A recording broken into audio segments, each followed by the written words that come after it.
Welcome back to our class. Today I am going to discuss NEET 2024 Zoology objectives ఏమని అడిగారనే చూద్దాం.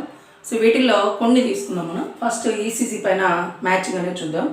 So వీళ్ళు ఇచ్చిన దాని ప్రకారం list 1 list 2 P wave QRS complex T wave P gap అన్నారు. So P wave ఎప్పుడు కూడా మనం చూసుకున్నట్లయితే depolarization of atria, QRS complex ఏదైతే ఉందో డీపోలరైజేషన్ ఆఫ్ వెంట్రికల్స్ చెప్తుంది ఎప్పుడు కూడా. టీ వేవ్ చూసుకున్నట్లయితే repolarization of ventricle, TP gap చూసుకుంటే heart walls are electrically silent. So వీటిల్లో A3 అంటే డీపోలరైజేషన్ ఆఫ్ ఏట్రియా, బి వచ్చేసి 2 దట్ ఈస్ మనం చూసుకున్నట్లయితే డీపోలరైజేషన్ ఆఫ్ వెంట్రికల్స్ చూసుకుంటే క్యూఆర్ఎస్ కాంప్లెక్స్. సో ఆప్షన్ 1ని మనం కరెక్ట్ ఆన్సర్గా క్లిక్ చేసుకోవచ్చు. లిస్ట్ 1 లిస్ట్ 2లో మనం అక్కడ కంపేర్ చేసుకుంటే ఈసీజీ పైన క్వశ్చన్ అనమాట. P wave QRS complex T wave. Next చూస్తే which of the following is not natural contraceptive method. Natural contraceptive method not natural contraceptive అన్నారు.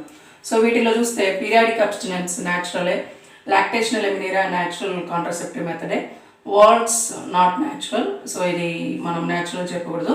కాయిటస్ ఇంటరప్టస్ కూడా చూసుకున్నట్లయితే natural. So option C correct answer for this. So మనం జువాలజీగా ఉన్నటువంటి 2024లో NEET పేపర్లో zoology questions వరకు డైలీ మనం పెడుతుంటాం, చూస్తుండండి. రాసిన వాళ్ళు రాయబోయే వాళ్ళు కూడా నెక్స్ట్ ఇయర్ రాయబోయే వాళ్ళు కూడా చూసుకుని ఉండండి. Thank you for watching.